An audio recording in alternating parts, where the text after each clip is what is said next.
Hello everyone, and thank you for joining this episode of UC Tech Chat. My name is Jason Mefford. I'll be your host.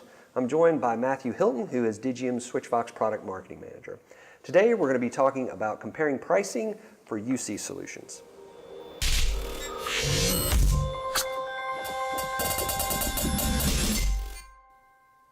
All right, Matthew, so let's dive right in. I know I have a phone system project.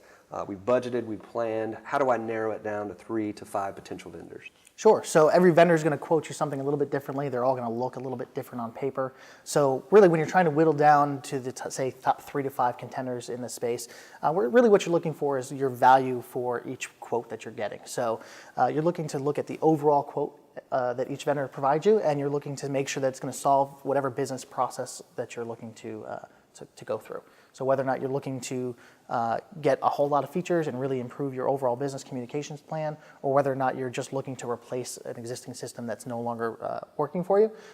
When you're trying to whittle down the different quotes, that's really what you want to look for, is you want to look for what your main objective is. Okay. I know from a lot of vendors' perspectives, they may call things different, they may have different names for things. How do you narrow it down to determine what one quote from one vendor, how do you compare it to the others? Sure, and especially if you're not familiar with the telecom space, there's a lot of buzzwords out there that you might not be familiar with. So it can be a little bit complex and a little bit scary to look at different quotes from different vendors. So for me, what I really like to do is boil it down to 4 main categories. The first being network hardware and services. So of course, your voice over IP solution is going to require a network to run on. So each quote should be prepared to discuss that with you. The next would be the main core platform of the unified communication solution. The third category being additional hardware, licensing, add-ons, things like that. And then the fourth is really going to be the installation services as well. So when you boil them all down into those 4 categories, that helps to kind of level the playing field. You don't necessarily have to look at individual line items to understand what you're getting from each vendor. If I have a quote that's a 15-page quote versus a 2-page quote, is the bigger, longer, more complex quote always better, or how do I compare and contrast those? Yeah, not necessarily. I mean, the interesting thing about unified communications right now is you've got legacy vendors that have been in the space in the telecom world for 15, 20, 30 years. Then you've got some newer players that have maybe only been in for the last 5 or 10.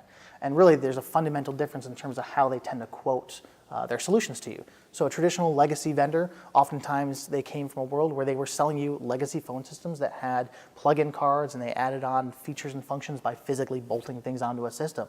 And so those quotes tend to reflect that today, where they still have individual line items for different types of components or features. Whereas the younger players in the space tend to do in a more all-inclusive functionality, and so you have less line items. So it doesn't necessarily mean that one is better or worse for you. Again, it kind of goes back to looking at the overall picture and what are you getting for on that particular quote. Okay. Now that I've narrowed it down to 3 to 5 vendors, how can I truly distinguish which vendor is right for me as a business owner? Sure. So again, without having to necessarily know what the individual technologies or terminologies are, what you're really trying to solve there is, what is a business process that you're trying to improve? Do you have a particular problem that your current communication solution doesn't allow you to address? Are you trying to improve, say, call flows for your individual employees or users?